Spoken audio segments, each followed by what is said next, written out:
These four people heard voices that didn't come from any human, and all four stories ended in fear. Some ran, some disappeared, some never spoke again.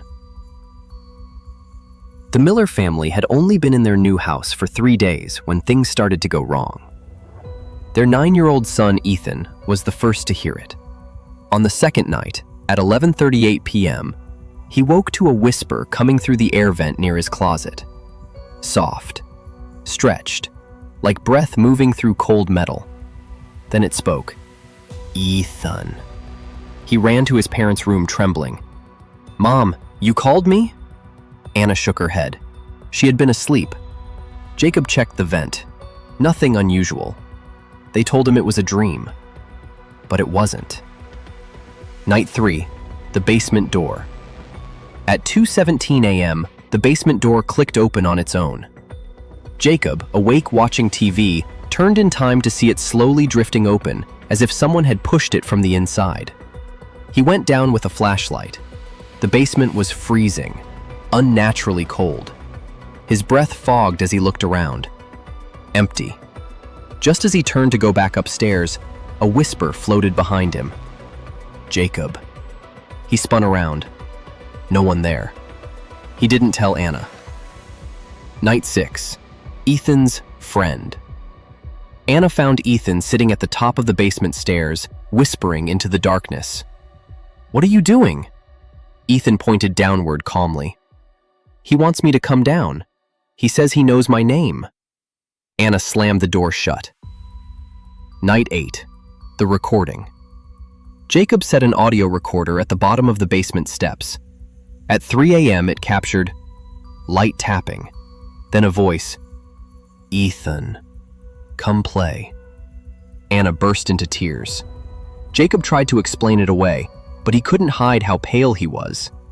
Ethan said quietly, "That's not his real voice." Night 10. The basement attack. At 1:55 a.m., Ethan screamed. Jacob and Anna ran out to find him being pulled down the basement stairs by a long, dark hand wrapped around his ankle. Bony, thin, and definitely not human.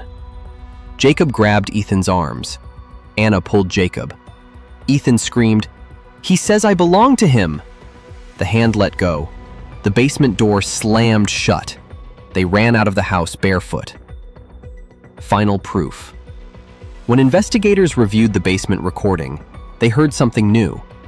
After Ethan's name is whispered, another deeper voice responds, "He's mine." The family never returned to the house. And neighbors say that at night, if you walk past the basement windows, you can hear someone whispering a child's name. Not always Ethan's, sometimes yours. Long-haul truck driver Mark Denson had driven the empty stretch of Highway 93 in Nevada hundreds of times. Miles of desert, no houses, no towns, just road and silence.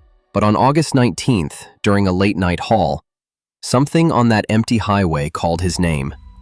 It was 2:12 a.m. when Mark slowed down after hearing what he thought was a woman crying. The sound came from the right side of the road, just beyond the beam of his headlights. He rolled down the window. The crying stopped. Then a whisper came through the darkness. "Help." "Me." Mark grabbed his flashlight and stepped out. The desert was motionless. No wind, no footprints, no person, just silence. He called out, "Ma'am, are you hurt?" Then it whispered again, closer this time. "Behind you." Mark spun around. Nothing there.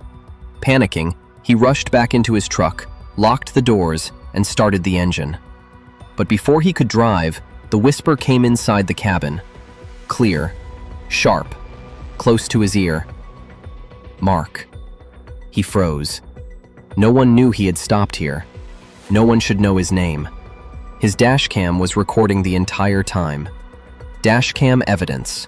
Investigators later reviewed the footage. In the audio, Mark is breathing hard. The desert is silent. Then the whisper enters the cab. "Mark, look at me." The camera shakes as he scrambles for the ignition. The truck's interior lights flicker.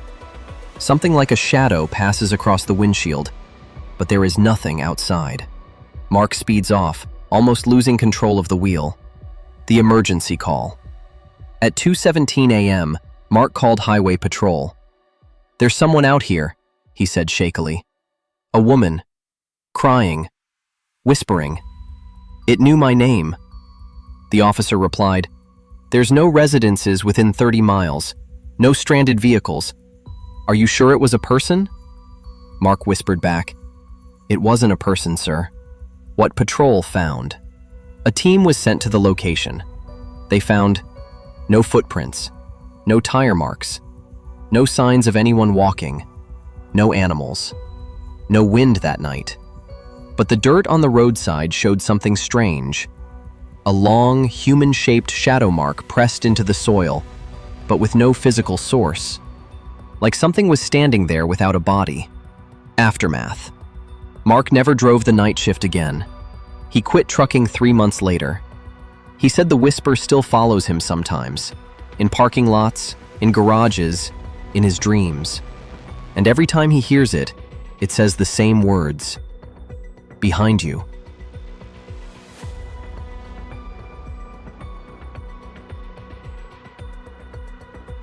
The abandoned Hawthorne house sat at the end of Willow Street for nearly 20 years. Boarded windows, peeling paint, a sagging porch. Nothing unusual for an old property. What was unusual were the complaints. Between 2014 and 2022, neighbors filed 19 noise reports, claiming they heard children laughing inside the attic late at night. But the house had no electricity, no furniture, and no history of anyone breaking in. The official police log describes it as multiple reports of childlike laughter in an unoccupied structure. The first incident. On October 19th, 2 officers were sent to check the house after a 2 a.m. call from a neighbor who claimed she heard kids running around. When they entered, the floors were thick with dust. No footprints, no signs of recent disturbance. But as they reached the stairs leading to the attic, a soft giggle echoed above them. Officer Daniels asked, "Is someone up there?" Silence. Then another giggle, closer this time. They searched the attic. Empty. Just old insulation, cobwebs, and darkness. But their body cams captured something chilling. A faint whisper of a child saying, "We're playing." Paranormal team investigation. The case picked up attention online. A small investigative group was invited to place audio recorders in the attic for 24 hours. What they captured made national news. At 3:17 a.m., multiple voices, at least 3 children, can be heard whispering and laughing.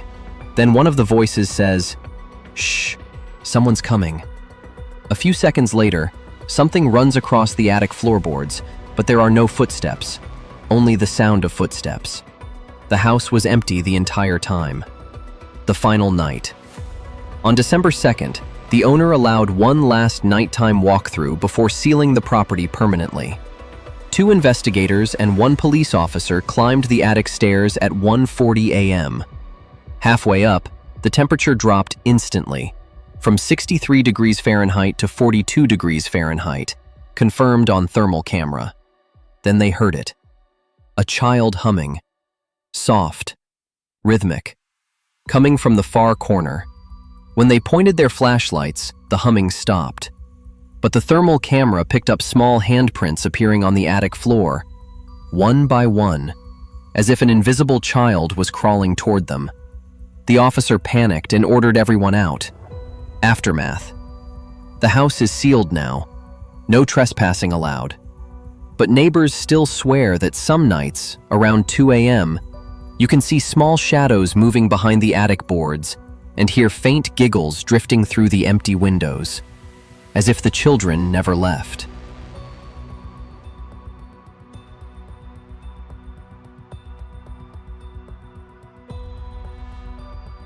Nurses at St. Hollow's Medical Center were used to strange things. Late-night alarms, cold hallways, patients talking in their sleep. But none of them were prepared for what happened in room 409, the room that became known as the Whisper Room. On November 8th, nurse Lena Morris was assigned to check on a terminal patient named Mr. Hale, a 72-year-old man with advanced heart failure. He had been unresponsive for nearly 6 hours and was not expected to last the night. At 2:14 a.m., Lena entered the room, checked the monitors, and whispered, "You're not alone, Mr. Hale." She turned to leave when she heard her name, Lena. A soft whisper, right next to her ear. She froze. The patient was still unconscious, and his oxygen mask hid his mouth completely. Lena stepped out, shaken. The moment he died. At 3:02 a.m., Mr. Hale's heart monitor flatlined. 2 nurses confirmed the time of death. Lena closed his eyes, covered him gently, and logged the chart. As she did, the room temperature dropped sharply, cold enough that she could see her breath. Then she heard it again. Lena. But this time, the voice was different, deeper, strained, not human. She backed up toward the door as the whisper came again. Not in her ear, but from under the bedsheet covering the dead man. "I'm not done." Lena ran out of the room, screaming for help. The security footage. Hospital security reviewed the hallway camera. For 9 seconds after Lena ran out, something strange happened inside room 409. A dark, human-shaped shadow appeared behind the curtain, standing at the foot of the bed. But the bed was empty. Mr. Hale's body was completely still. Then the shadow leaned forward as if whispering into someone's ear. But there was no one there. The recording. Hospitals in the ICU wing have mandatory room audio. When investigators played the audio from room 409 at the moment of death, the whisper captured was unmistakable. "Lena, stay." Followed by a second voice, deep, layered, almost demonic. "She hears us." The room immediately dropped to 40 degrees Fahrenheit in the thermal logs. Aftermath. Lena quit 2 days later. St. Hollows quietly sealed room 409 for renovation, but staff say it was never touched. And late at night, passing nurses still report hearing faint whispers through the door, calling for Lena, one word at a time. "Stay. Don't go. We see you."